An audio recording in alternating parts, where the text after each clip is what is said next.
সবাইকে শুভেচ্ছা অভিনন্দন এক্সিস মেডিকেল স্কুলের পক্ষ থেকে আজকে ইমিউনোলজি ক্লাসে। আজকে তোমাদের সাথে আমার সম্ভবত নাম্বার 6 লেকচার। আজকে আমরা আমাদের টপিক ঠিক করেছি MSc and transplantation immunology. MSc মানে মেজর হিস্টোকম্প্যাটিবিলিটি কমপ্লেক্স, এর সাথে ট্রান্সপ্লান্টেশনের অনেক গুরুত্বপূর্ণ ভূমিকা আছে। এই জন্য আমরা এই ট্রান্সপ্লান্টেশনটা এর সাথে আমি শেষ করে দিব। তার আগে আমি তোমাদেরকে গত ক্লাসের একটি বিষয়, খুবই ইম্পর্টেন্ট বিষয় আমি 5টা মিনিট আলোচনা করবো বলে বলেছিলাম। যে আমরা বলেছিলাম যে মনোক্লোনাল অ্যান্টিবডি ক্লাসে আমরা বলেছিলাম মনোক্লোনাল অ্যান্টিবডি কি, এই বিষয়ে আমি তোমাদের সাথে কথা বলবো। মনোক্লোনাল অ্যান্টিবডি হচ্ছে মনোক্লোনাল অ্যান্টিবডি আমরা আগের দিন বলেছিলাম যে হাইব্রিডম। মনোক্লোনাল অ্যান্টিবডি বলার কারণে এটা হাইব্রিডোমা একটু বুঝি। আমরা বলেছিলাম যে হাইব্রিডোমা হচ্ছে যে এটা normal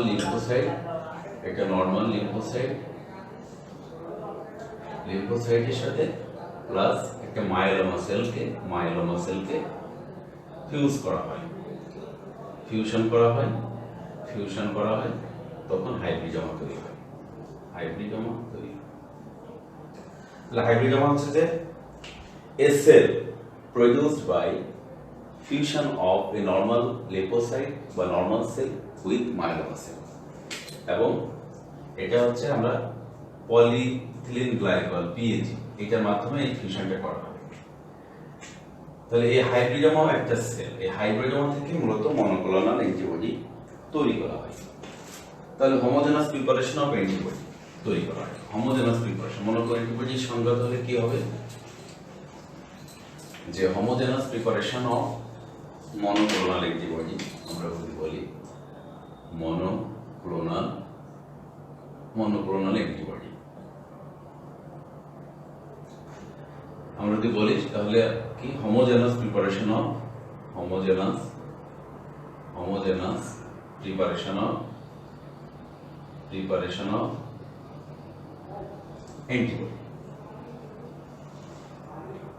antibody produced by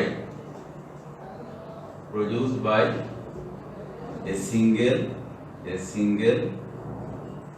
B-lineage cell মানে plasma sell, B-lineage cells often called hybridoma, যে হাইব্রিডোমা আমরা বলবো। তাহলে এই B-lineage সেল আমরা যে বলছি যে লিম্ফোসাইটের সাথে একটি মায়োলোমা সেলকে ফিউজ করে হাইব্রিডোমা তৈরি করা হয়। সেই লিম্ফোসাইট হচ্ছে B-lineage মানে বি লিম্ফোসাইট, সেটি একটা নরমাল সেল এবং তার সাথে ফিউশন করে আমরা মায়োলোমা সেলকে ফিউজ করে আমরা হাইব্রিডোমা তৈরি করি। সেই হাইব্রিডোমা থেকে মনোক্লোনাল অ্যান্টিবডি তৈরি করা। হাইব্রিডোমা তৈরি করার উদ্দেশ্য হচ্ছে মনোক্লোনাল অ্যান্টিবডি তৈরি করা। এই কারণে যে এই হাইব্রিডোমাতে হচ্ছে নরমাল যে সেলটা আমরা বি সেলটা আমরা যে ব্যবহার করি, এর যে অ্যান্টিবডি প্রডিউস করার যে ক্ষমতা বা অ্যান্টিজেনকে ডিটেকশন করার যে স্পেসিফিসিটি, এটা কিন্তু ইনট্যাক্ট থাকে। আর কি করে এটা একটা করে আর ফিউশন যার সাথে করা হয় অর্থাৎ মায়োলোমা সেল, সে মায়োলোমা সেলের যে একটা ইমর্টাল ক্যারেক্টার, অর্থাৎ সে আর শেষ হয় না, সে কলোনের পর কলোন, একটা কলোন তারপর আরেকটা কলোন ভাবে সে প্রডিউস করতেই থাকে সেলকে। ওই সেলের সাথে সে অনেকগুলো কলোন তৈরি করে, বি সেলের ওর সাথে অনেকগুলো অ্যান্টিবডি তৈরি করে থাকে। তাহলে একসাথে অনেকগুলো অ্যান্টিবডি তৈরি করা হয়, এটা আমরা ইন ভিট্রো করে থাকি। তাহলে হোমোজেনাস মনোক্লোনাল অ্যান্টিবডি কি? হোমোজেনাস প্রিপারেশন অফ অ্যান্টিবডি, মানে হোমোজেনাস মানে একই রকম অ্যান্টিবডি অনেক তৈরি করা হয়, produced by a single clone of B-lineage cell, often called hybridoma. Each intact the specific property of antigen and antibody of this B cell, but retain the immortal characteristic of myeloma cell. তাহলে এই monoclonal antibody যেহেতু আছে, তাহলে আরেকটা শব্দ আছে কি? Polyclonal antibody. তাহলে পলিক্লোনাল অ্যান্টিবডিটা কি? এটা হচ্ছে হোমোজেনাস সেল অ্যান্টিবডি তৈরি করা হচ্ছে। এটা হচ্ছে যে মিক্সচার অফ অ্যান্টিবডি অনেকগুলো। পলিক্লোনাল অ্যান্টিবডিটা কি?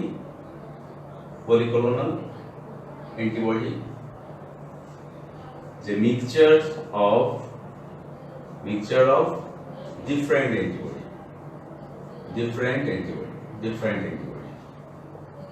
অ্যান্টিবডি তৈরি করা হচ্ছে from different clone of cell ওখানে যেমন একটা ক্লোন ব্যবহার করা হয়েছিল বিলাইনিজে, এখানে অনেকগুলো ক্লোন এখানে থাকে এবং অ্যান্টিজেন কিন্তু একটাই থাকে, অনেকগুলো ক্লোন থেকে অনেকগুলো অ্যান্টিবডি ডিফারেন্ট অ্যান্টিবডি তৈরি হয়, but specific for that antigen. এটা হচ্ছে পলিক্লোনাল অ্যান্টিবডি। তাহলে হাইব্রিডোমা কি, মনোক্লোনাল অ্যান্টিবডি কি, পলিক্লোনাল অ্যান্টিবডি কি আমরা জানি। এখন এই মনোক্লোনাল অ্যান্টিবডির কিছু উদাহরণ তোমরা একটু জেনে নাও। যেমন আমাদের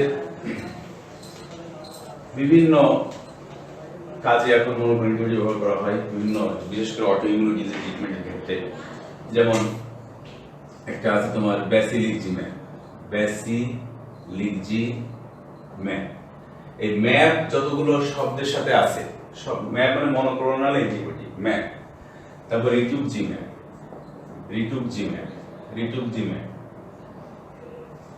ব্যাসিলিকজিম্যাব, রিটুক্সিম্যাব। তারপরে আরো কিছু আছে যেমন infliximab.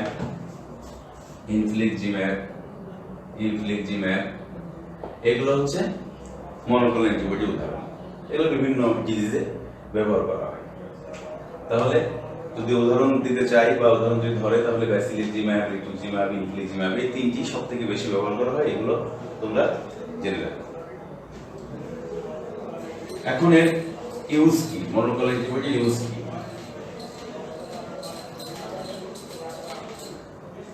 Use of monoclonal antibody বা ইম্পর্টেন্স অফ মনোক্লোনাল অ্যান্টিবডি। একটা হচ্ছে তোমার এক নম্বর দাও, treatment of different autoimmune diseases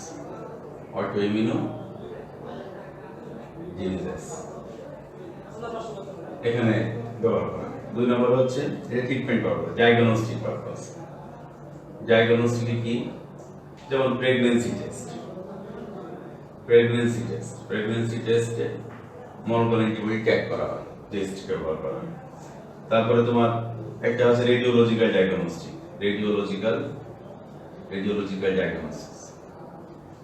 এটা কি? যেমন আমরা ব্রেস্ট ক্যান্সার আইডেন্টিফাই করি, এখানে উদাহরণ দেবা एग्जांपल ব্রেস্ট ক্যান্সার আইডেন্টিফিকেশন বা ডায়াগনোসিস ব্রেস্ট ক্যান্সার ডায়াগনোসিস করি আমরা। যেমন তোমার রেডিও অ্যাক্টিভ আয়োডিন 131 এটার সাথে মনোক্লোনাল অ্যান্টিবডি ট্যাগ করে আমরা এটা করি। এই ডায়াগনস্টিক পারপাস। তারপরে আমরা ট্রিটমেন্টে গেলাম। এরপরে আছে ভ্যাকসিন প্রিপারেশন।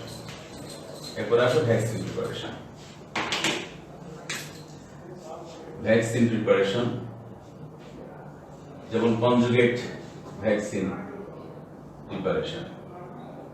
এক্সাম্পল হচ্ছে কনজুগেট ভ্যাকসিন। এখানে আমরা মনোক্লোনাল অ্যান্টিবডি ব্যবহার করতে ভ্যাকসিন প্রিপারেশন গেল।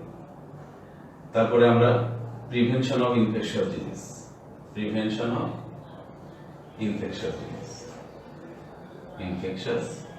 ডিজিজ। এই 5-6টা ইউজ মনোক্লোনাল অ্যান্টিবডি, এটা তোমরা জানো। তাহলে এই হচ্ছে আমাদের মনোক্লোনাল অ্যান্টিবডি সম্পর্কে আমাদের এইটুকু বাকি ছিল। যেহেতু অ্যান্টিবডি ক্লাসে আমরা সবাই পড়েছিলাম, এইটুকু বাকি ছিল, আজকে একটু বলে দিলাম যে তোমরা যদি কিছু বলতে পারো, পরীক্ষা আসতে পারে। তাহলে মনোক্লোনাল অ্যান্টিবডি কাকে বলে? যে homogenous preparation of antibody produced by a single clone of ভিলাইনিস cell often called hybridoma. It retains the characteristic of B cell and immortal characteristic of myeloma cell. উদাহরণ কি? ইনফ্লিক্সিম্যাব, রিটুক্সিম্যাব, ব্যাসিলিকজিম্যাব, আরো অনেক আছে, এগুলো পড়ে নিও। আবার এর ইউজ কি? ইউজ হচ্ছে treatment of different autoimmune diseases. তারপরে হচ্ছে প্রিপারেশন অফ ভ্যাকসিন। তারপরে ডায়াগনস্টিক পারপাসে ব্যবহার করা হয়, যেমন প্রেগন্যান্সি টেস্ট, লেভেল আয়োডিন 131 দিয়ে আমরা ব্রেস্ট ক্যান্সারকে ডায়াগনোস করতে পারি। তারপরে প্রিভেনশন অফ ইনফেকশন। তাহলে আজকে আমরা আমাদের রেগুলার টপিকে চলে আসি। আজকে আমরা পড়ব মেজর হিস্টোকম্প্যাটিবিলিটি কমপ্লেক্স। পরীক্ষার জন্য যদি বলো তাহলে এখানে পরীক্ষার জন্য হয়তো তোমাদের হোয়াট ইজ এমএইচসি আসতে পারে, হ্যাঁ, তারপরে what is graft rejection, types of graft rejection, এগুলো আসে। কিন্তু বুঝতে গেলে একটা অনেক বড় বিষয়, তোমাদের জন্য যতটুকু প্রয়োজন আমি ততটুকুই এখানে বলবো। তাহলে এমএইচসি হচ্ছে, আমরা জানি এমএইচসি হচ্ছে major histo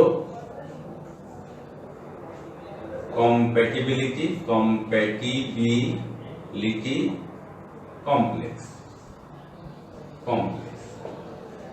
major histocompatibility complex. এই তিনটি শব্দের সাথে এটা বুঝিয়ে দিব এখন। প্রথম হচ্ছে যে এমএইচসি কোথায় থাকে। এমএইচসি হচ্ছে যে ক্লাস্টার অফ জিন। এমএইচসি একটা জিন ক্লাস্টার অফ জিন, যেটি আমাদের হিউম্যান ক্রোমোজোমে থাকে। হিউম্যান ক্রোমোজোমে থাকে এইগুলো। কত নাম্বার ক্রোমোজোমে? Chromosome number 6। Chromosome number 6। এই ক্রোমোজোম নাম্বার 6 এ আমাদের এই এমএইচসি মলিকিউলগুলো থাকে। তাহলে ক্লাস্টার অফ জিন located on human chromosome number 6 which play a role to determine the self from non-self. এটা একটা কাজ। And by its properties a transplantation is success or failure. এই এমএইচসি প্রপার্টিজ উপর ভিত্তি করে বা এর যে এমএইচসি যে ডোনার এবং রিসিপিয়েন্টের যে সিমিলারিটি ডিসিমিলারিটি, এটার উপর ভিত্তি করে একটা ট্রান্সপ্লান্টেশনের অ্যাকসেপ্টেন্স অর রিজেকশন এটা নির্ভর করে। তাহলে মেজর যেহেতু আছে, মাইনরও আছে। তাহলে মেজর হচ্ছে হিস্টোকম্প্যাটিবিলিটি, মানে যে আমাদের সেলের গায়ে এই এমএইচসি মলিকিউলগুলো থাকে, আমাদের হিউম্যান সেলের গায়ে থাকে। এবং ট্রান্সপ্লান্টেশনের ক্ষেত্রে এই সেলের, ডোনারের সেলের এবং রিসিপিয়েন্ট সেলের এটা কম্প্যাটিবিলিটি মানে সামঞ্জস্যতা নির্ণয় করার প্রয়োজন হয়। অসামঞ্জস্যতা হলে ট্রান্সপ্লান্টেশনটা রিজেক্ট হয়, ফেলিওর হয়। এই জন্য এটাকে বলা হয় হিস্টোকম্প্যাটিবিলিটি, মানে সেলের দুইটা ডোনার এবং রিসিপিয়েন্ট সেলের ভিতরে সামঞ্জস্যতা রক্ষার জন্য। আর কমপ্লেক্স মানে হচ্ছে ক্লাস্টার অফ জিন। আর একটি বিষয় হচ্ছে এই এমএইচসি শোজ ভেরি মাচ পলিমরফিজম, মানে এর ক্যারেক্টারটা হচ্ছে বহুরূপী, পলিমরফি। অর্থাৎ প্যারেন্টস থেকে আমরা টু সেটস অফ ক্রোমোজোম আমরা পেয়ে থাকি, একটা প্যারেন্টস থেকে, একটা মাদার থেকে, একটা ফাদার থেকে, প্যাটার্নাল আর ম্যাটার্নাল। এই প্যাটার্নাল এবং ম্যাটার্নাল জিন যখন একটা ফাদার থেকে আসে, একটা মাদার থেকে আসে, অফস্প্রিং এ এসে সে আবার ডিফারেন্ট ক্যারেক্টার শো করে। কারণ একটাই, সেটা হচ্ছে দুইটি জিনই এখানে এক্সপ্রেস হয়। এই হাইলি পলিমরফিক, এই জন্য এটাকে কমপ্লেক্স বলা হয়। তাহলে মেজর হিস্টোকম্প্যাটিবিলিটি কমপ্লেক্স কেন নাম হয়েছে আমরা হয়তো বুঝতে পেরেছি। তাহলে এই যে জিনগুলো থাকে, ক্লাস্টার অফ জিন, আমরা বলেছি ক্লাস্টার অফ জিন থাকে। যেমন আমরা যদি বলি হচ্ছে যে এটা হচ্ছে ম্যাটারনাল জিন, এটা হচ্ছে প্যাটার্নাল। এখানে যদি আমরা বলি যে A B C R D, তাহলে আমরা এখানে কতগুলো সেট পাবো? এ আর সি দিয়ে আমরা একটা পাই হচ্ছে এসি, এ আর ডি দিয়ে আমরা একটা পাই এডি, বি আর সি দিয়ে আমরা পাই বিসি, বি আর ডি দিয়ে পাই আমরা বিডি। তাহলে একটা পাবো আমরা ম্যাটার্নাল থেকে, একটা পাবো আমরা প্যাটার্নাল থেকে। তাহলে এই এমএসসি ক্যারেক্টারগুলো কিন্তু এখান থেকে চেঞ্জ হয়ে যাবে। এই ম্যাটার্নাল যখন তার পূর্বপুরুষ থেকে পেয়েছিল, সেও কিন্তু একটা ম্যাটার্নাল থেকে পেয়েছিল, একটা প্যাটার্নাল থেকে পেয়েছিল। তারপরে বংশ পরিক্রমায় আস্তে আস্তে আস্তে আস্তে আস্তে আস্তে ক্যারেক্টার কিন্তু ডাইভার্সন হয়ে যাচ্ছে। পরে আবার যখন এখান থেকে একটা গ্রুপ আসলো, এখানে একটা গ্রুপ আসলো, আবার এ হবে, এভাবে বিভিন্ন রকম পলিমরফিজম তৈরি করবে। এই জন্য ট্রান্সপ্লান্টেশনের ক্ষেত্রে এটি খুবই ইম্পর্টেন্ট, কারণ যার তার কিডনি, যার তার স্কিন, যার তার বোন ম্যারো, যার তার সেল দিলেই কিন্তু ট্রান্সপ্লান্ট সফল হবে না। এই জন্য এই এমএইসির সাথে ট্রান্সপ্লান্টেশনের খুব খুব খুব গুরুত্বপূর্ণ ভূমিকা বা রিলেশন এখানে আছে। তাহলে জিনগুলো আমাদের এইভাবে আসে। আমাদের শরীরে 100 অফ জিন লোকাস, এমএইসি লোকাস আছে, 100, প্রায় 100 মতো আছে, ওভার 100। এই লোকাসগুলো বা লোকাইগুলো যখন ডিসোসিয়েশন করা হয়েছে, তার উপর ভিত্তি করে এটাকে আমরা 3 ভাগে ভাগ করতে পারি, 3টে ক্লাসে ভাগ করা হয় এমএইসি। একটা হচ্ছে যে ক্লাস 1 এমএইসি মলিকিউল বলে। 2 নম্বরে বলা হচ্ছে ক্লাস 2, তোমরা জানো ক্লাস 2 এমএইসি মলিকিউল। 3 হচ্ছে ক্লাস 3 এমএইসি মলিকিউল। ক্লাস 1টা কোথায় থাকে? ক্লাস 1টা থাকে হচ্ছে অল নিউক্লিয়েটেড সেল। ক্লাস 1টা থেকে হচ্ছে অল নিউক্লিয়েটেড সেল, নিউক্লিয়েটেড সেলসে থাকে ক্লাস 1।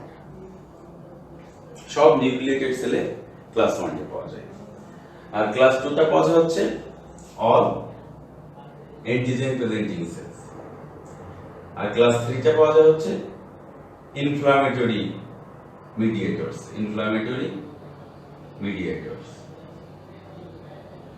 এখানে সবগুলো না, যেমন কমপ্লিমেন্ট কম্পোনেন্ট, হ্যাঁ, কমপ্লিমেন্ট কম্পোনেন্ট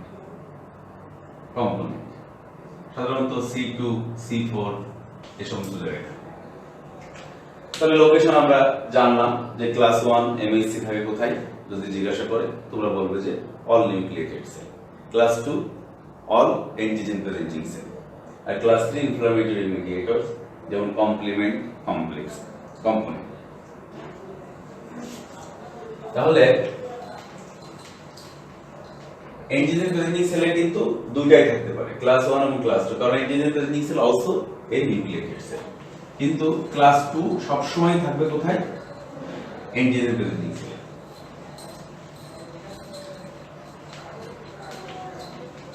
তাহলে আমরা এখন এমএইসি বুঝলাম। এবার টার্মটা চলে আসবে HLA। এখন আমরা এমএসসি বেশি বলবো না, HLA বলবো।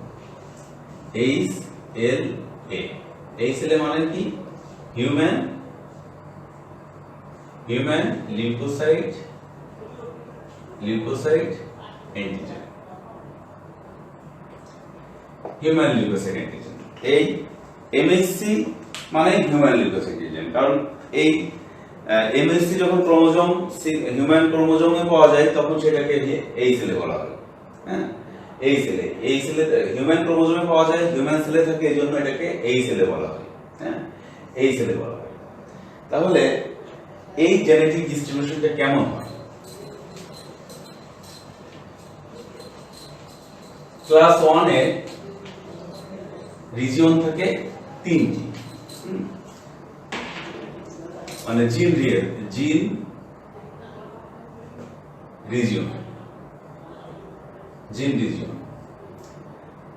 ক্লাস 1 এ থাকে 3টি, কি? A, B, C। এর জেনেটিক এক্সপ্রেশন কেমন? জেনেটিক এক্সপ্রেশন এটাকে করা হয় হচ্ছে, যেমন এই সেলে বলেছি আমরা, এই সেলে জিন এখন বলবো আমরা। তাহলে এই সেলে A, এই সেলে B, এই সেলে C। এটা থাকবে তার জিন অ্যারেঞ্জমেন্ট। এই সেলে A, এই সেলে B, এই সেলে C।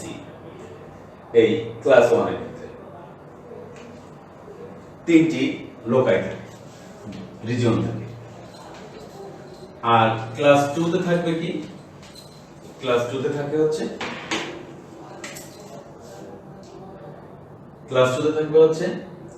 ডিপি, ডিকিউ আর DR. DP, DQ, DR class 2 তে। তাহলে জেনেটিক জিন এক্সপ্রেশনটি কি হবে? এই সেলে ডিপি, লোকাসগুলো এরকম হবে, এই সেলে ডিকিউ, এই সেলে ডিআর। তাহলে ক্লাস 1 এর হচ্ছে জিন কি কি? এই সেলে এ বি সি তিনটা রিজিয়ন, আর এর তিনটা রিজিয়ন কি? এই সেলে ডিপি, ডিকিউ, ডিআর, এগুলো লাগবে। আর ক্লাস 3 তে থাকবে হচ্ছে, ক্লাস 3 তে থাকবে C2 C4, C2 C4, আর থাকবে হচ্ছে tumour necrosis factor, TNF, TNF বেটা, হ্যাঁ, tumour necrosis factor C2 C4 আর TNF বেটা, এটা থাকবে। তাহলে আমাদের এটা খুব বেশি গুরুত্বপূর্ণ না, কারণ ক্লাস 1 এবং ক্লাস 2 এর যে স্ট্রাকচার, মলিকুলার স্ট্রাকচার, এটা হচ্ছে ইনভেরিয়েবলি সেম। হ্যাঁ, এখানে যেমন আমি একটা ছবি এঁকেছি, দেখো ক্লাস 2 এবং ক্লাস 1 এর একই রকম, শুধু একটা জিনিসে পার্থক্য হয়। যেমন আমাদের এখানে এই MHC মলিকুলে বা এই সেলের জিনে কিন্তু যে স্ট্রাকচার, সেখানেও কিন্তু দুইটা চেইন থাকে, একটা হচ্ছে হেভি চেইন আর একটা লাইট চেইন। হেভি চেইনটাকে বলা হয় আলফা চেইন, আলফা চেইনটা হেভি চেইন। আর এই এর জন্য তোমার লাইট চেইনের নাম হচ্ছে বেটা 2 মাইক্রোগ্লোবিউলিন, বেটা 2 মাইক্রোগ্লোবিউলিন। আর এখানে থাকে হচ্ছে group for antigen binding, group for antigen binding. আর এই অংশে থাকে হচ্ছে সেল সারফেস মলিকুল, এটা হচ্ছে সেলের সাথে, যেমন আমরা বলেছি যে নিউক্লিয়েটেড সেল থাকে, তাহলে নিউক্লিয়েটেড সেলের সারফেসে এভাবে মলিকুলটা থাকে। এটা MHC ক্লাস 1, MHC ক্লাস 1, এটা সেল সারফেস, এখানে হচ্ছে অ্যান্টিজেন গ্রুপ থাকে।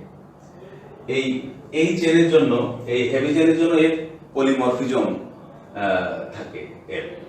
আর এখানে তোমার থাকে হচ্ছে ভেরিয়েবল রিজিয়ন, আর এখানে থাকে কনস্ট্যান্ট রিজিয়ন। কনস্ট্যান্ট রিজিয়নের জন্য কি করে?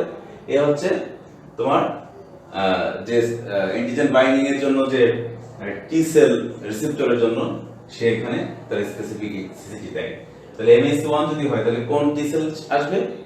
সাইটোক্সিক টি সেল আসবে।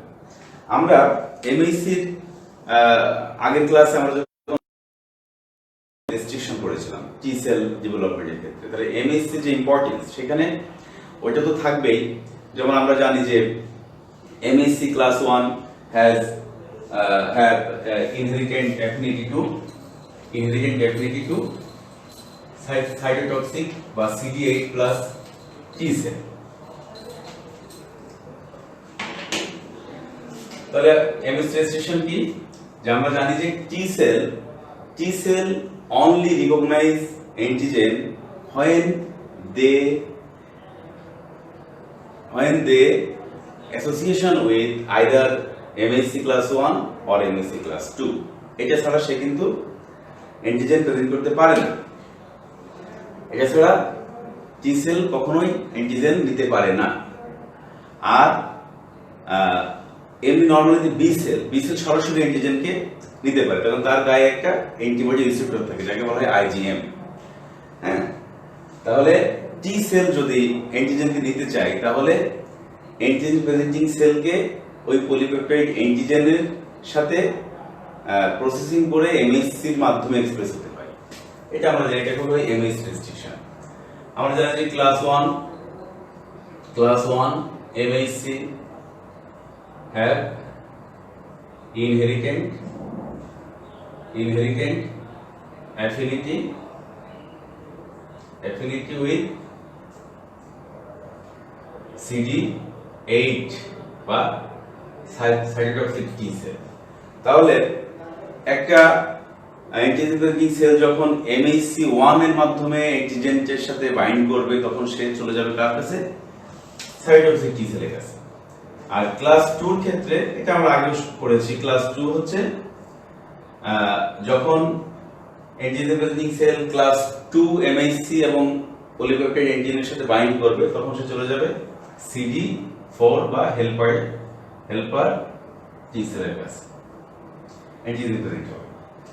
এর বাইরে কিন্তু হওয়ার সুযোগ নাই, এটাকে বলা হয় এমএইসি রেস্ট্রিকশন। এটা হচ্ছে এমএইসির একটা ইম্পর্টেন্স। আর একটা ইম্পর্টেন্স হচ্ছে, সেটা পরে আসছি।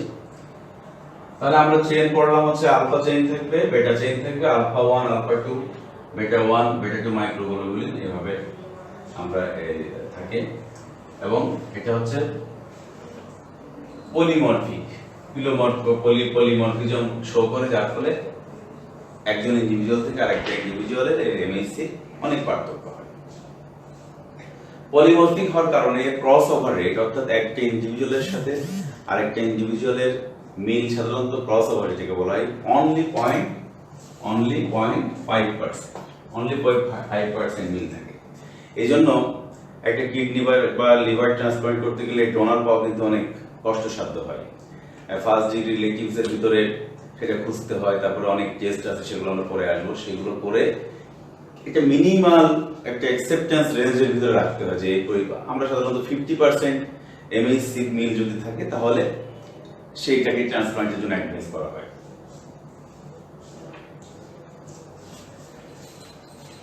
তাহলে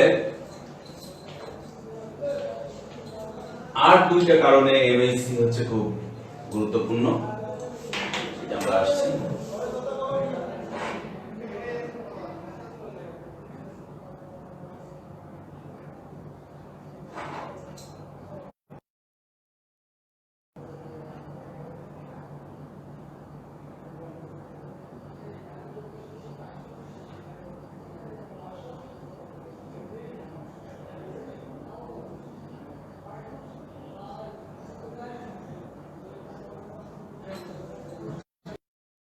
তাহলে এখানে হচ্ছে তোমার এজেন্টিজেন বাইন্ডিং গ্রুপ থাকে আর এটা সেল সার্ফেস থাকে দুইটার ক্ষেত্রে। তাহলে আমাদের যদি পরীক্ষায় আসে যে এমএসসি 1 আর এমএসসি 2 এর ভিতরে পার্থক্য কি, তাহলে খুব সহজ, তোমরা লিখবা যে present antigen cytotoxic T cell, এটা নো। তারপরে present antigen to CD4 cell, এটা হচ্ছে নো, এটা হচ্ছে ইয়েস, এটা করে। তারপরে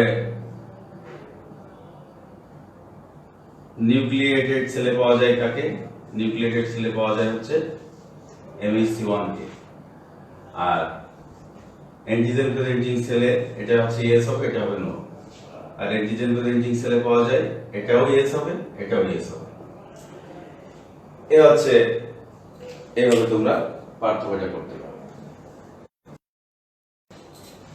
এটা আসে আরেকটা জিনিস হচ্ছে যে এই এমএসসি এর গুরুত্ব, যেটা আমরা বললাম এমএসসি রেস্ট্রিকশন, যার মাধ্যমে আমাদের সেলফ এবং নন সেলফ ডিসক্রিমিনেশন হয়। কারণ অ্যান্টিজেন প্রেজেন্টেশনের ক্ষেত্রে আমি বলেছি যে অবশ্যই সেলফ এমএসসি মলিকুলের থাকতে হবে।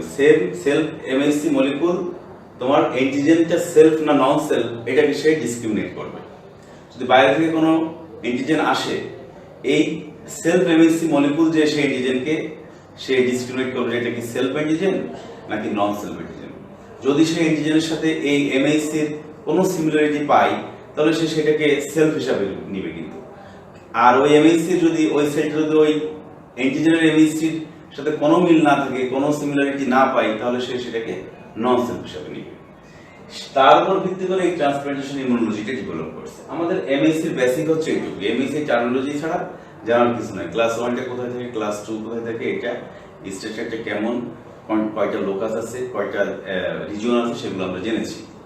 এই সেলে ক্লাস 1 হচ্ছে এই সেলে এ বি সি, ক্লাস 2তে এই সেলে জিপি ডি কিউ ডি আর, আর ক্লাস 3তে হচ্ছে আমাদের জেনেছি C2 C4 কমপ্লিমেন্ট রিজিয়ন আর টিউমার ফ্যাক্টর। এই তাহলে আমরা বলতেছি যে সেলফ আর নন সেলফ ডিসক্রিমিনেশনের উপর ভিত্তি করে এই ট্রান্সপ্লান্টেশন ইমিউনোলজিতে এসেছে।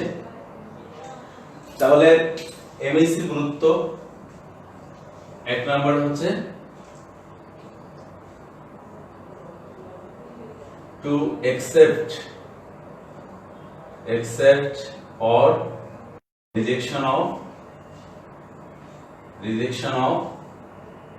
transplantation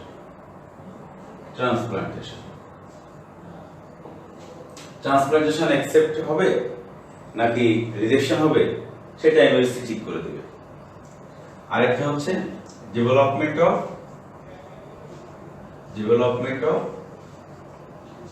autoimmune disease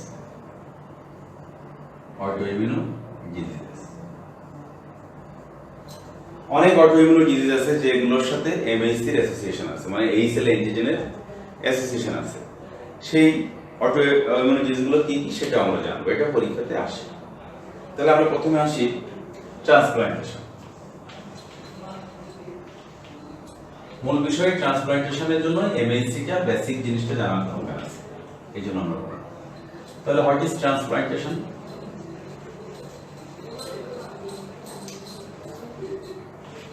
ট্রান্সপ্লান্টেশন হচ্ছে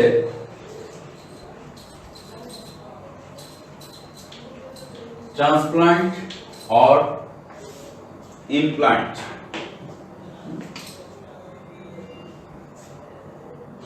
transplantation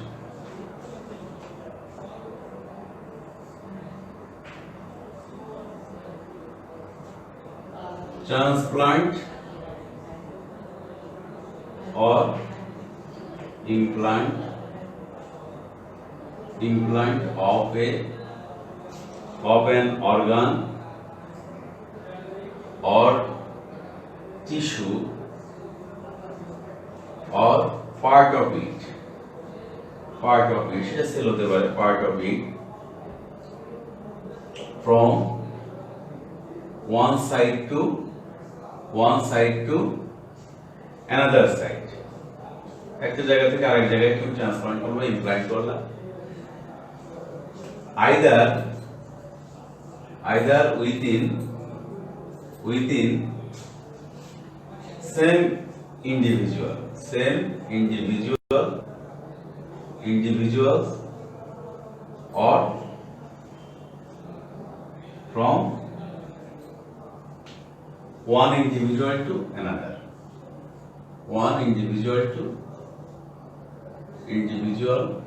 to another individual.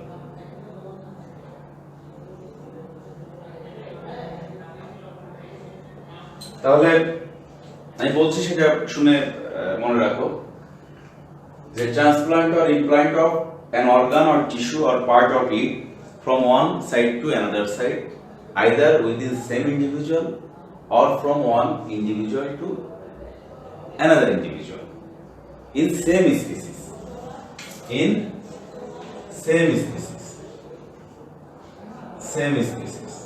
এখন পর্যন্ত ডিফারেন্ট স্পিসিসের বিষয়টা আসে নাই, যদিও অনেক গবেষণা চলছে। সেম স্পিসিস হতে হবে, তাহলে আমরা ট্রান্সপ্লান্টেশন হবে। এখন বানর একটা মানুষের দিলে তো হবে না, মানুষেরটা মানুষের দিতে হবে। তাহলে transplant or implant of an organ or tissue or part of it from one side to another side, either within same individual or from one individual to another individual in same species. এটাকে হচ্ছে বলা হয় transplantation. তাহলে এই ট্রান্সপ্লান্টেশনের সাথে কিছু terminology আছে যেগুলো এটা পরবর্তী বিষয়গুলো বোঝার জন্য তোমাদের জানার দরকার আছে। যেমন একটা আছে, তাহলে ট্রান্সপ্লান্টেশন হলে তো ট্রান্সপ্লান্টেশন রিজেকশন হবে, তাই না? তাহলে একটা হচ্ছে রিজেকশন। তাহলে রিজেকশন কি? ড্যামেজ অর রিজেকশন কি? Damage or destruction of. তাহলে একটা রিজেকশন, একটা টার্ম হচ্ছে রিজেকশন হচ্ছে কি? Damage or destruction of transplanted organ,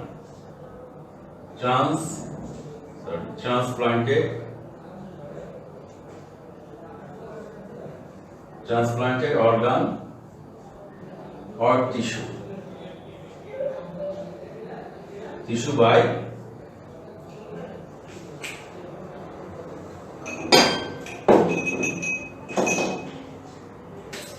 tissue by immune response. Immune response. তাহলে একটা ইমিউন রেসপন্সের মাধ্যমে ড্যামেজ অর ডিস্ট্রাকশন হবে transplanted damage or destruction of transplanted organ or tissue by immune response, এটাকে বলা হয় রিজেকশন। এটাকে বলা হয় রিজেকশন। এই রিজেকশন কয় ধরনের আছে এটা আমরা একটু পরে আসতেছি, টাইপ অফ রিজেকশন একটু পরে আসতেছি। তার আগে আমরা আর কিছু টার্মিনোলজি পড়ে নিই। যেমন তোমাদের ভাইভাতে অথবা পরীক্ষাতেও আসে, ইনভেরিয়েবলি জিজ্ঞাসা করা হয় এই ট্রান্সপ্লান্টেশনের সাথে তোমরা আরেকটা শব্দ মনে রাখবে, গ্রাফট। এটাকে আবার বলা হয় গ্রাফট। হ্যাঁ, গ্রাফট তোমরা জানো, গ্রাফট। হ্যাঁ, এই গ্রাফট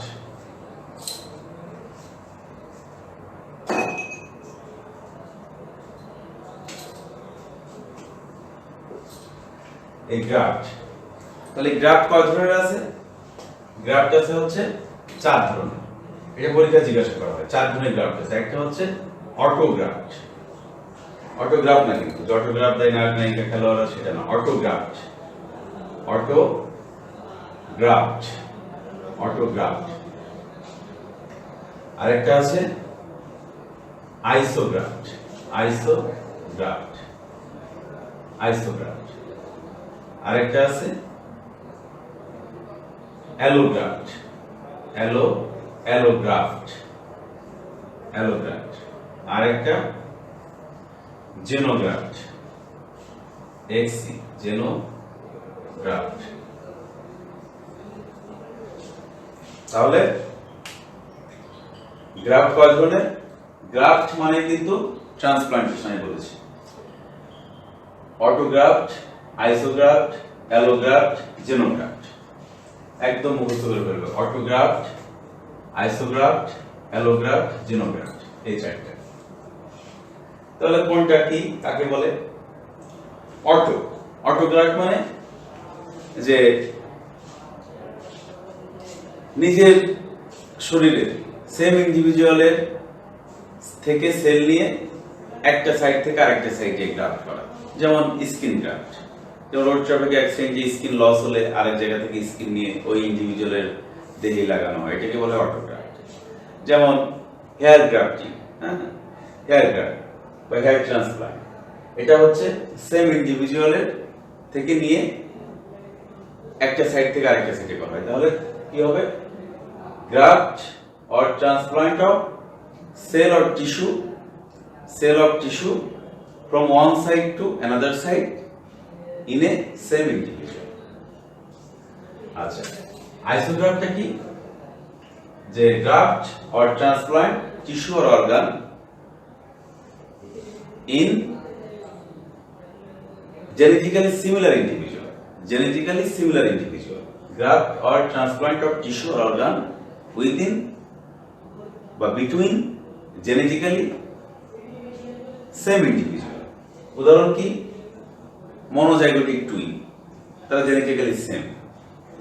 মনোজাইগোটিক টুইনের যদি যে 2 ভাই অথবা 2 বোন মনোজাইগোটিক টুইন, তার স্কিন নিয়ে সেখানে লাগা হলো, তার লিভার নিয়ে সেখানে ট্রান্সপ্লান্ট করা হলো, তার কিডনি একটা ট্রান্সপ্লান্ট করা হলো, এটাকে বলা হয় আইসোগ্রাফট। একই জেনেটিক্যালি সিমিলার ইন্ডিভিজুয়ালের ভিতরে। আচ্ছা, এরপরে আসো অ্যালোগ্রাফট। মেইনলি গ্রাফট বলতে আমরা অ্যালোগ্রাফটকে বুঝি। অ্যালোগ্রাফট আর অটোগ্রাফট এই দুইটাই ক্লিনিক্যাল ইউজটা বেশি হয়। তাহলে গ্রাফট বলতে সাধারণত অ্যালোগ্রাফটাই আসবে। ট্রান্সপ্লান্টেশনের গ্রাফট বলতে আমরা অ্যালোগ্রাফটকে বুঝি। তাহলে আমাদের আসবে কি 3 নম্বরে, তাই না? অ্যালোগ্রাফট। অ্যালোগ্রাফট এই অ্যালোগ্রাফটটা কি? The graft or transplant of organ or tissue from one side to another side among genetically dissimilar individual in same species. একই স্পিসিস কিন্তু জেনেটিক্যালি ডিসিমিলার, জেনেটিক্যালি ডিফারেন্ট। যে জেনেটিক্যালি ডিফারেন্ট, আমি আমার ভাই অথবা আমি আমার বোন, হ্যাঁ, এরকম genetically dissimilar but same species, এদের মাঝে যদি ট্রান্সপ্লান্ট করা হয় একজনের জানি আরেকজনকে, সেটাকে বলা হয় অ্যালোগ্রাফট। এটাই সাধারণত করা হয়। যেমন উদাহরণ তুমি দাও, কিডনি ট্রান্সপ্লান্ট, লিভার ট্রান্সপ্লান্ট, এইগুলো হচ্ছে আমরা কর্নিয়া ট্রান্সপ্লান্ট, এইগুলো হচ্ছে আমাদেরকে বলা হয় অ্যালোগ্রাফট। অ্যালোগ্রাফট তো এটা হচ্ছে সব থেকে বেশি ক্লিনিক্যালি হয়। আর হয় কি অটোগ্রাফট, যেমন হেয়ার ট্রান্সপ্লান্ট, তারপরে স্কিন ট্রান্সপ্লান্ট বা স্কিন গ্রাফটিং, এগুলো। তাহলে আরেকটা হচ্ছে জেনোগ্রাফট। জেনোগ্রাফট হচ্ছে the transplant or graft of organ or tissue within genetically different species. Genetically different species, যেমন বেবুন হার্ট, হ্যাঁ, বেবুন একটা অ্যানিমেল, বেবুন হার্ট যদি transplanted in human, যদি বেবুন হার্ট যদি হিউম্যানে দেয় তাহলে সেটা আবার জেনোগ্রাফট। হ্যাঁ, ডিফারেন্ট স্পিসিস, দুইটা ডিফারেন্ট স্পিসিস ভিতরে ট্রান্সপ্লান্ট হবে। তাহলে আমরা মনে হয় যে গ্রাফটের যে ক্লাসিফিকেশন বা টাইপ বা ট্রান্সপ্লান্টের টাইপ যদি তুমি বলো সেটা একই হবে। যে আমরা বলেছি যে অটোগ্রাফট, আইসোগ্রাফট, অ্যালোগ্রাফট, জেনোগ্রাফট, কোনটা কি আমরা এটা বুঝতে পারলাম। আচ্ছা, এখন আমরা এই টার্মিনোলজিগুলো আমরা বুঝে ফেলেছি। ওই রিজেকশনের আমরা আবার চলে আসি। এখন তো ট্রান্সপ্লান্ট হলো, তাই না? বিভিন্ন ট্রান্সপ্লান্ট করলাম আমরা, অটোগ্রাফট, জেনোগ্রাফট, আইসোগ্রাফট। আমরা এখন পড়বো হচ্ছে অ্যালোগ্রাফট। অ্যালোগ্রাফট এবং এই অ্যালোগ্রাফটের মাধ্যমে যে গ্রাফট, যে টিস্যুটা যেটা হচ্ছে রিসিপিয়েন্ট গ্রহণ করবে, ডোনার দিবে, ওই যে ডোনারের যে অ্যান্টিজেনটা, অর্থাৎ যে অর্গানটা বা যে সেলটা দিবে, সেখানে যে অ্যান্টিজেনটা হবে সেটাকে আমরা বলবো হচ্ছে অ্যালো অ্যান্টিজেন। এটা মনে রাখবে, অ্যালো অ্যান্টিজেন। ওকে, আমরা সেটা আসছি। আমরা বলি যে রিজেকশনের টাইপ অফ রিজেকশন, হ্যাঁ, type of rejection.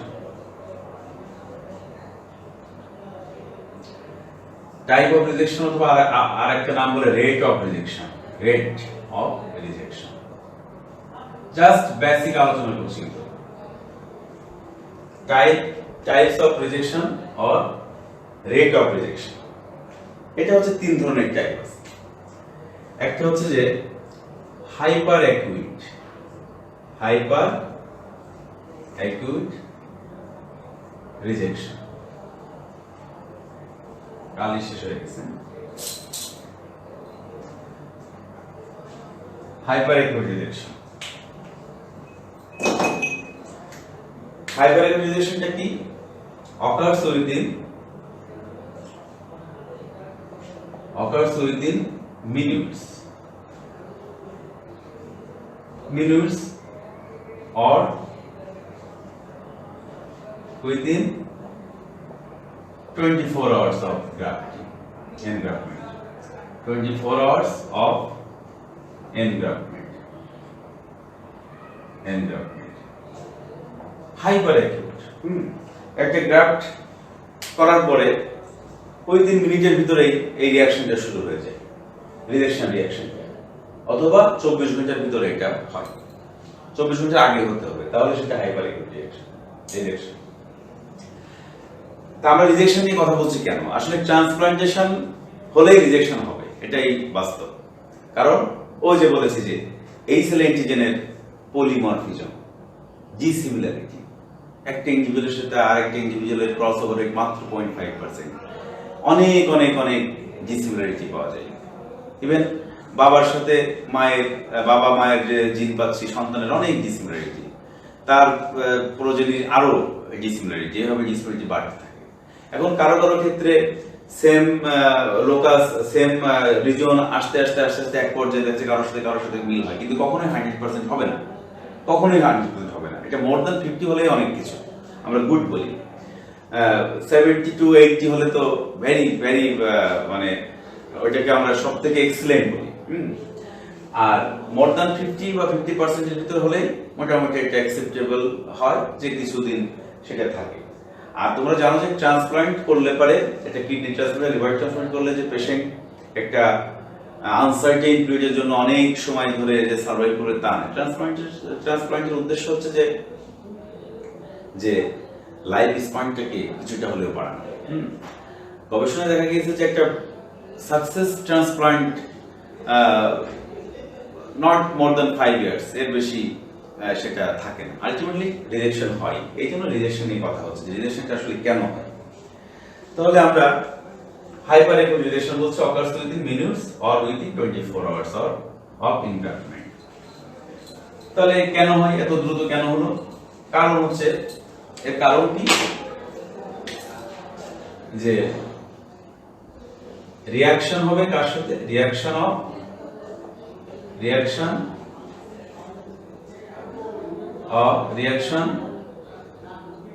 with preformed anti-ABO antibody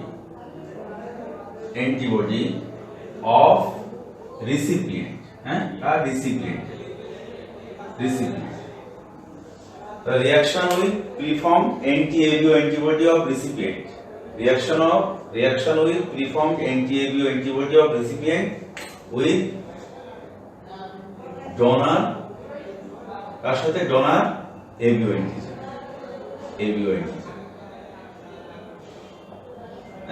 এইটা হচ্ছে হাইপার একুইটের অন্যতম কারণ। আরেকটা হচ্ছে রিডিউস ভাস্কুলেচার।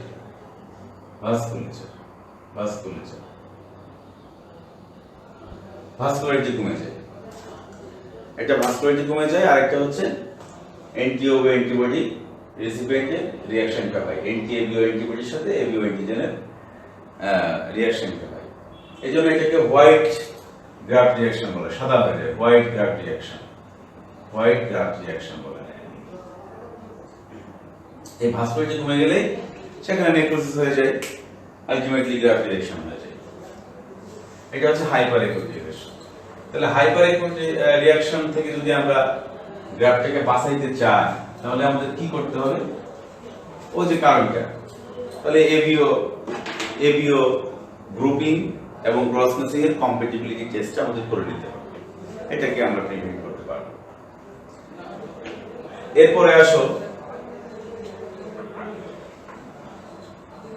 এরপরে হচ্ছে হাইপার একুইটি হচ্ছে acute rejection। এটা occurs within days to weeks, সাধারণত 11 থেকে 14 দিন, 11 থেকে 14 দিনের ভিতরে এই acute rejection-টা হয়। acute rejection occurs within days to weeks, 11 থেকে 14 দিনের ভিতরে হয়। এটা কারণ কি? এটা কারণ হচ্ছে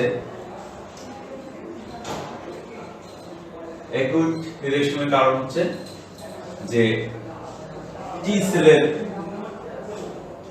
অ্যালোঅ্যান্টিজেন যখন আসে, তখন আমাদের ডোনারের যে অ্যালোঅ্যান্টিজেনগুলো আসে, তখন আমাদের রিসিপিয়েন্টের অ্যান্টিজেন প্রেজেন্টিং সেলগুলো অ্যাক্টিভেট হয়, এবং মেইনলি টি হেল্পার সেল অ্যাক্টিভেট হয় এবং ডিলেড টাইপ হাইপারসেন্সিটিভিটি ডেভেলপ করে। তাহলে রিসিপিয়েন্ট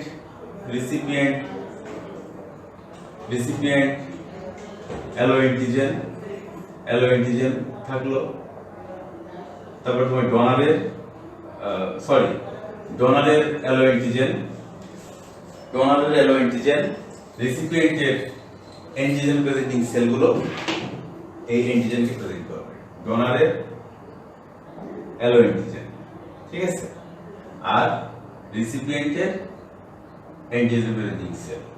এই অ্যালো অ্যান্টিজেনকে টি সেলের কাছে নিয়ে প্রেজেন্ট করবে এমএসসি ক্লাস 2 এর মাধ্যমে।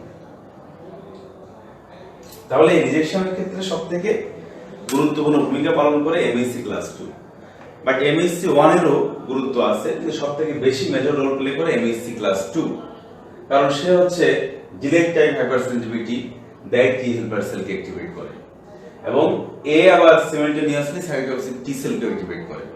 সে যখন সাইটোটক্সিক টি সেলকে অ্যাক্টিভেট করে বিভিন্ন মিডিয়েটরস গুলো রিলিজ করে, আমরা আগের সেই এনজাইম প্রসেসিং প্রেজেন্টেশনে পড়েছিলাম, তখন কিন্তু আবার সাইটোটক্সিক টি সেলটা এই অ্যালো অ্যান্টিজেন বা অ্যালো সেলকে বা ডোনারের সেলগুলোকে ডিস্ট্রাকশনের সবথেকে মানে ফোর্সফুল অ্যাকশন প্লে করে সাইটোটক্সিক টি সেলটা। কিন্তু এমএসসির ক্ষেত্রে major histocompatibility complex 2 MSC class 2টা বেশি গুরুত্বপূর্ণ। এইভাবে তাহলে এটাকে প্রিভেন্ট করতে গেলে আমাদের কি করতে হবে? এই সেলের টাইপিং এর উপরে জোর দিতে হবে, এই সেলের টাইপিংটা ঠিক করতে হবে, এমএসসির সিমিলারিটি বুঝতে হবে। 3 নম্বরে আসো, chronic rejection. Chronic rejection, chronic রিজেকশনটা কি? occurs month to years, occurs months to years, এটা হচ্ছে কয়েক মাস থেকে সেভারাল ইয়ার্স পর্যন্ত থাকে ভালো, তারপরে এই রিজেকশনটা হয়। হ্যাঁ, তারপরে এই রিজেকশনটা হয়। ওই অ্যাকুটের ক্ষেত্রেও কিন্তু ওই ভাস্কুলেচার কমে যাওয়া, বিভিন্ন মিডিয়েটরস এসে ভ্যাজোকনস্ট্রিকশন করে, অক্লুশন করে, ভ্যাজো অক্লুশন করে, কিন্তু আলটিমেটলি ভাস্কুলেচারটা কমে যাওয়া রিজেকশনের অন্যতম কারণ, বিভিন্ন মিডিয়েটরসের মাধ্যমে। এখানেও ঠিক একই রকম। আর এখানে যে জিনিসটা হয় সেটা হচ্ছে যে ভাস্কুলার এন্ডোথেলিয়ালে, ভাস্কুলার এন্ডোথেলিয়ালে কি হয়? অ্যাথেরোস্ক্লেরোসিস হয়, অ্যাথেরোস্ক্লেরোসিস। এই ভাস্কুলার এন্ডোথেলিয়ালে অ্যাথেরোস্ক্লেরোসিস হওয়ার পরে তোমার ভাস্কুলেচার মানে ব্লাড সাপ্লাইটা কমে যায় এবং রিজেকশনটা হয়। অনেক দিন লাগে এটা অ্যাথেরোস্ক্লেরোসিস প্রসেসটা হতে। তাহলে আলটিমেটলি আমরা দেখতে পাচ্ছি কি, যে সমস্ত ট্রান্সপ্লান্ট অ্যাকিউট এবং হাইপার অ্যাকিউটটাকে ওভারকাম করে যায়, আলটিমেটলি তারাই ক্রনিক রিজেকশনে এসে পতিত হয়, এবং এর আলটিমেট ফেট হচ্ছে ক্রনিক রিজেকশন। এখন এটা এক একটা ট্রান্সপ্লান্টের ক্ষেত্রে এক এক রকম হয়, এবং এটা নির্ভর করে কার উপরে? এই সেলের টাইপিং এর উপরে। দ্যাট মিন্স এমএইচসি মলিকুলের সিমিলারিটি এবং ডিসিমিলারিটির উপর ভিত্তি করে। যে ডোনার এবং রিসিপিয়েন্টের এমএইচসি মলিকুলের সিমিলারিটি যত ভালো, যত বেশি বা যত কম্পিটেন্ট, তার রিজেকশন রেট তত স্লো, মানে তত পরে যে এসে রিজেকশন হবে আলটিমেটলি তত পরে। আর যার ডিসিমিলারিটি বেশি অর্থাৎ সিমিলারিটি কম, তার তত দ্রুত হবে। এটি হচ্ছে এমএইচসি এবং ট্রান্সপ্লান্টের ভিতরে রিলেশন। এখন আমরা এই রিজেকশন প্রিভেনশন করতে হবে, তাই না? প্রিভেন্ট করতে হবে। কিভাবে এই রিজেকশন গুলো প্রিভেন্ট করে আমরা ট্রান্সপ্লান্টটাকে সফল করতে পারি? তাহলে প্রিভেনশন অফ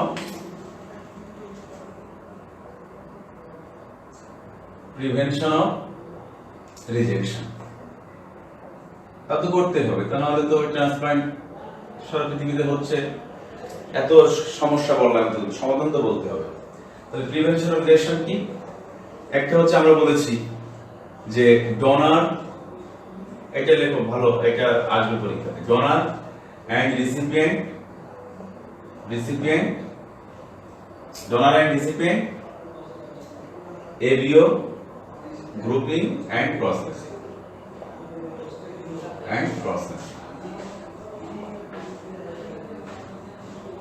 এটা আমাদের করতে হবে, এখানে কোনো কনসিডার করা যাবে না। 2 নম্বরে আসবে HLA টাইপিং, অর এটার আরেক নাম হচ্ছে টিস্যু টাইপিং।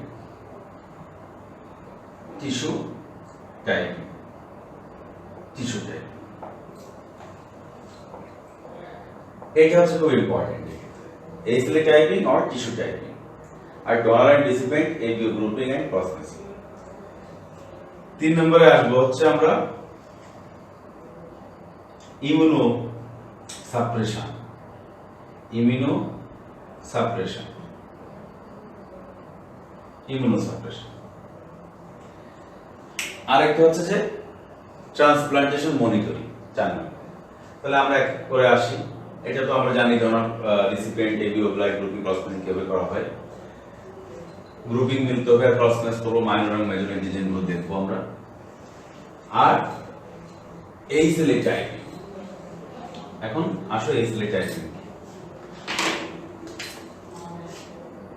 এই সেলে typing or tissue typing, or tissue typing.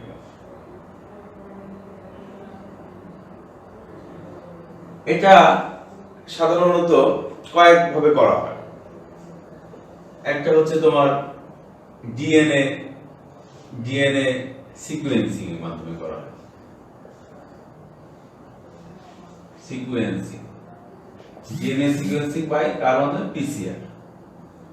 DNA sequencing by PCR, অর্থাৎ রিসিপিয়েন্ট এবং ডোনারের ডিএনএ স্টাডি করে সিকোয়েন্সিং করা হয়েছে। তাদের এই যে লোকাস গুলো আমি বললাম, যে ক্রোমোজোম গুলো অ্যানালাইসিস করে এই সেলে এ, এই সেলে বি, এই সেলে সি অথবা ডিপি, ডিকিউ, ডিআর এইগুলার সিমিলারিটি ডিসপ্যারিটি সিকোয়েন্সিং করে দেখা হয় যে ঠিক আছে।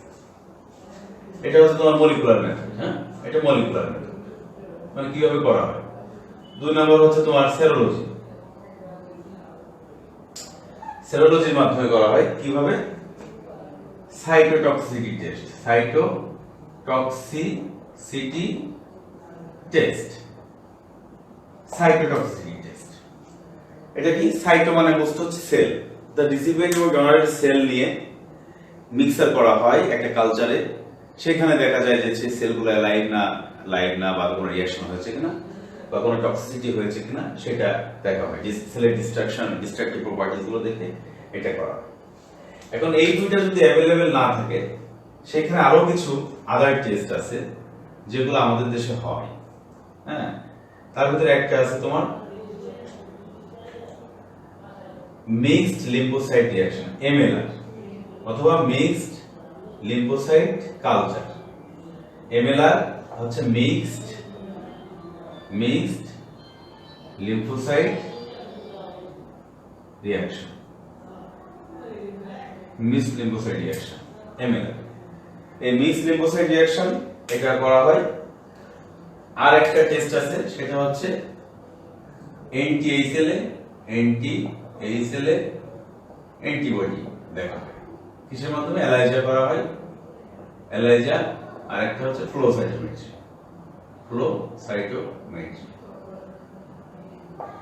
তাহলে এই সেলে টাইপিং কিভাবে করা হয়? এটা হচ্ছে molecular method, DNA sequencing by PCR, serology by cytotoxicity test, MLR mixed lymphocyte reaction আর এমএলসি মিক্সড লিম্ফোসাইট কালচার। মানে দুইটা ডোনার এবং রিসিপিয়েন্টের সেল নিয়ে করা হয়, আলাদা করে করা হয়।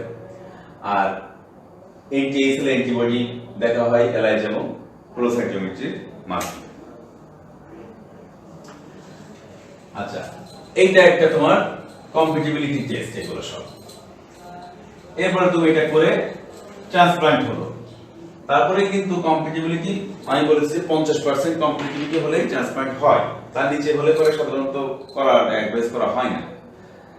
মোটামুটি হয় 50% হলে। আর এরপরে যে হলো 60% বা 70% যদি হয়, তারপরে কি ট্রান্সপ্লান্ট ফেল হবে না? হবে, যদি তুমি ইমিউনোসাপ্রেসিভ ড্রাগ না দাও। তাহলে এরপরে আসতেছে আমাদের ইমিউনোসাপ্রেসিভ থেরাপি। হ্যাঁ, ইমিউনোসাপ্রেসিভ থেরাপি। আমি আলাদা করবো না, সময় কম।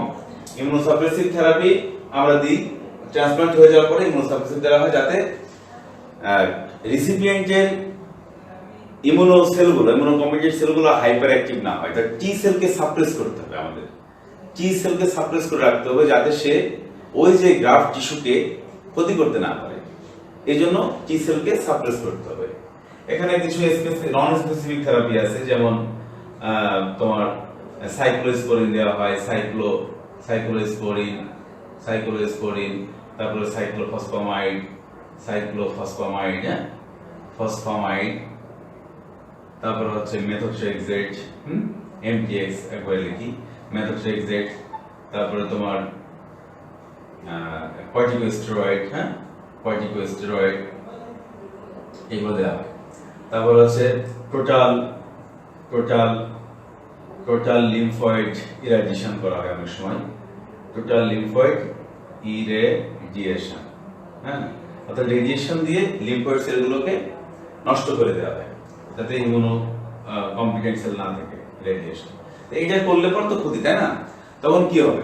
তখন হচ্ছে রেসিপিয়েন্টের বিভিন্ন মানে ইমিউনো কম্প্রোমাইজ হয়ে যাবে, তখন বিভিন্ন ইনফেকশন তার হবে, viral infection, bacterial infection, fungal infection, parasitic infection, সেইগুলো তখন সে ভুগতে থাকবে। তার মানে একটা ট্রান্সপ্লান্টের আলটিমেট ফেট খুব বেশি ভালো হয় না, কিন্তু এগুলো তাকে দিতে হবে।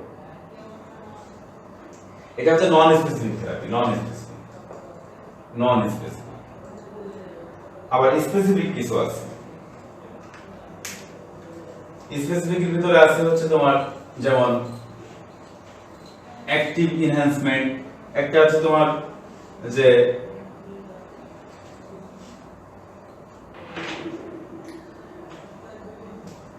একটা আছে তোমার ইনডিউস টলারেন্স, আগে থেকেই তাকে টলারেন্স করে নেয়, একটা স্পেসিফিক। 2 নাম্বার হচ্ছে তোমার অ্যাক্টিভ এনহ্যান্সমেন্ট বলে এটাকে, অ্যাক্টিভ, এগুলো তোমাদের লাগে না, তারপরেও জানার জন্য বলছি। অ্যাক্টিভ এনহ্যান্সমেন্ট এটা কি এখানে কি করা হয়? আর প্যাসিভ এনহ্যান্সমেন্ট। অ্যাক্টিভ এনহ্যান্সমেন্ট হচ্ছে যে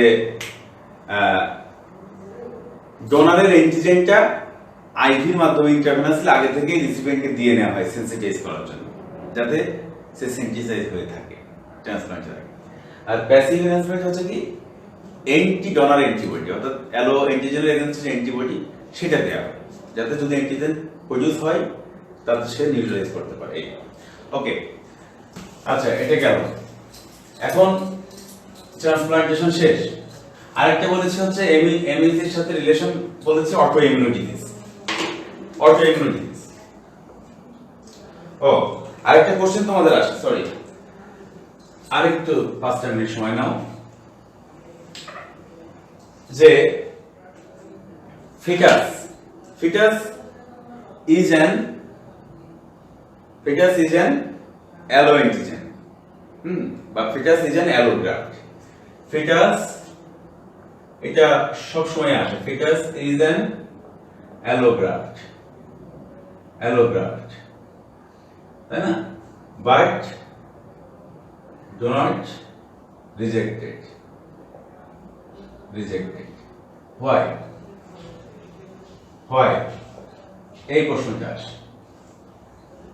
তাহলে এর উত্তর কি হবে? 1 নম্বর হচ্ছে যে ফিজিক্যাল ব্যারিয়ার। যদি লিখতে চাও অনেক বড় লেখা যায়, যদি বলতে চাও তাহলে এক কথা আছে যে প্লাসেন্টাল যে ট্রোপোপ্লাস্ট, সেন্সাইটেড ট্রোপোপ্লাস্ট লেয়ার থাকে, তার ভিতর দিয়ে ম্যাটারনাল অ্যান্টিবডিটা বা টি সেলটা, ম্যাটারনাল টি সেলটা ফিটাসে পাস করতে পারে না। এটা হচ্ছে এক কথায়, এই জন্য সে রিজেকশন হয় না। এটা ফিজিক্যাল ব্যারিয়ারের ভিতরে আছে কি প্লাসেন্টা, তারপরে সেন্সাইটেড ট্রোপোপ্লাস্টিক লেয়ার, হ্যাঁ, তারপরে প্লাসেন্টাল মেসোজাম, এইগুলো হচ্ছে তোমার ব্যারিয়ার, যে প্লাসেন্টা সেন্সাইটেড ট্রোপোপ্লাস্ট লেয়ারের মধ্যে দিয়ে ম্যাটারনাল টি সেল ডাজন্ট বা can't transmit to the fetus through trophoblastic layer. এইটার কারণে গ্রাভিটেশন হয় না। আরো কিছু আছে, যেমন কমপ্লিমেন্ট কন্ট্রোল প্রোটিন। 2 নম্বর থেকে হচ্ছে complement control protein.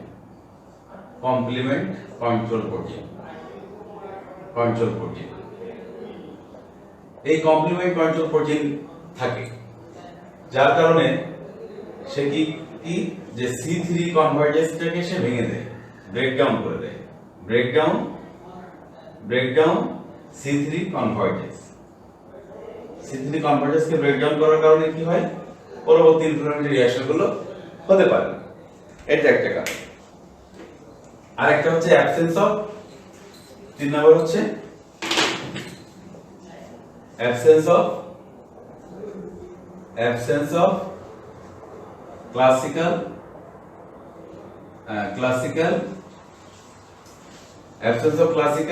MHC 1 and MHC 2 in placenta classical MHC আর MHC 2 থাকে না, এটা না থাকলে তো ব্লাড রিলেশন হবে না এটা। আর একটা হচ্ছে যে presence of non classical MHC, presence of non classical MHC, সে কি এই সেলে GHF, এটা হচ্ছে নন ক্লাসিক্যাল। আগে ক্লাসিক্যাল পড়েছি এই সেলে 1 2 3 এর ভিতরে এই সেলে A B C D P T Q D R, R non classical হচ্ছে GHF, এটার জন্য পারে না। তাহলে এই চারটে প্লাসেন্টা ফিজিক্যাল ব্যারিয়ার, ট্রোব্লাস্টিক লেয়ার থাকবে, মেসোজোম থাকবে, সিনসাইটেড ট্রোব্লাস্ট থাকবে। এই ট্রোব্লাস্টের মাধ্যমে মধ্য দিয়ে মেটানাস টিসে যেতে পারে না। তারপরে আছে তোমার presence of complement control protein, সেই C3 কনভার্টেজটাকে ব্রেকডাউন করে দিবে, ফার্দার ইনফ্লামেটরি রিঅ্যাকশন হতে পারবে না। 3 নম্বর হচ্ছে তোমার absence of classical MHC 1 and MHC 2 আর presence of non classical MHC 8।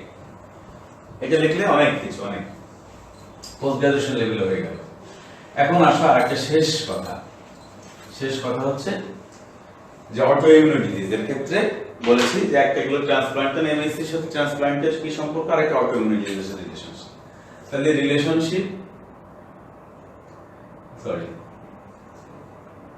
Relationship between autoimmune disease, autoimmune disease,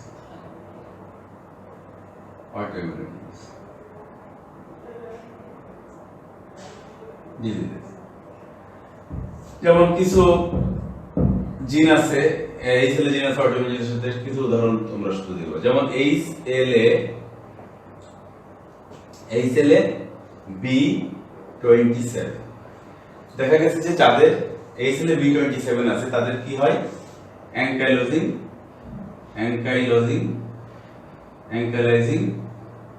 spondylitis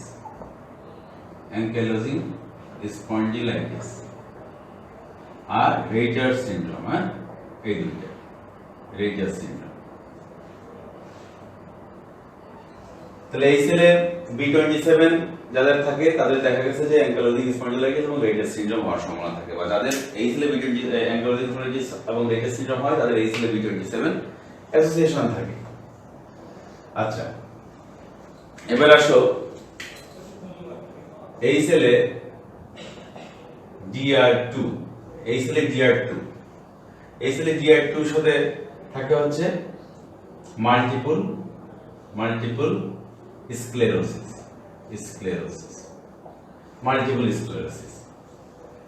তারপর হচ্ছে এই সেলে DR3, এখানে থাকবে তোমার SLE।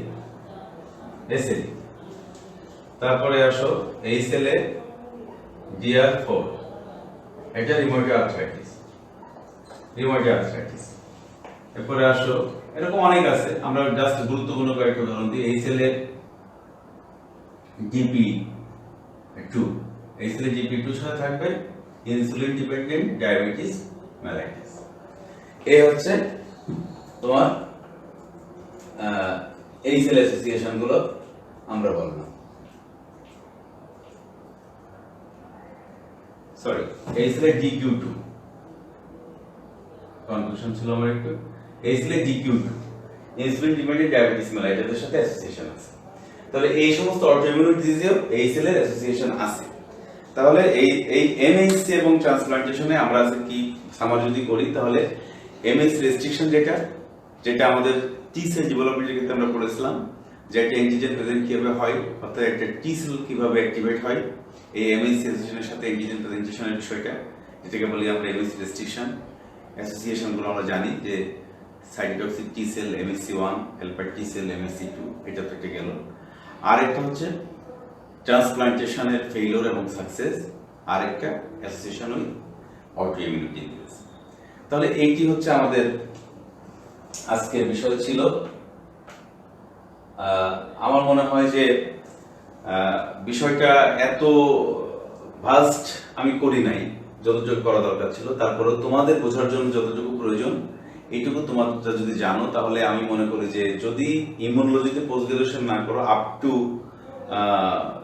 তোমাদের যে যে সাবজেক্টই পড়ো না কেন, সেই সাবজেক্টের সাথে রিলেটেড ইমিউনোলজিটা, এই এমএসসি ট্রান্সপ্লান্টেশন রিলেটেড যা মোটামুটি আজকে তোমাদের যেগুলো ফলো করো এবং নিজেরা একটু পড়ো, তাহলে এখান থেকে অনেক কিছু ক্লিয়ার হবে। তাহলে আমরা হচ্ছে আজকে এই এমএসসি ট্রান্সপ্লান্ট শেষ হয়ে গেল, তোমরা নিজেরা পড়ে নিবে। আর যদি এর ভিতরে কোনো কিছু বুঝতে অসুবিধা হয়, যদি কনফিউশন থাকে, অথবা আমার যদি কোনো বলার কোনো লিমিটেশন থাকে, সেটা কমেন্ট বক্সে আমাকে জানাবা। তোমরা কমেন্ট করবা, প্রশ্নের উত্তর আমি দেওয়ার চেষ্টা করব। তোমরা পড়াশোনার ভিতরে থাকো, সামনে তোমাদের এক্সাম। আর নেক্সট ক্লাসে আমরা দেখি কমপ্লিমেন্টের সাথে আর কিছু যোগ করা যায় কিনা, দিয়ে আমরা প্রায় শেষের দিকে চলে আসছি। আর আমাদের ইমিউনো ডিফিসিয়েন্সি ডিসঅর্ডারস এবং হাইপার সেন্সিটিভিটি আর টিউমার ইমিউনোলজি, এইগুলো হলে আমাদের ইমিউনোলজি মোটামুটি সব শেষ হয়ে যায়। তার নেক্সট ক্লাসে তোমাদের সাথে আমার আবার দেখা হবে। সেই পর্যন্ত সবাই ভালো থেকো। খোদা হাফেজ।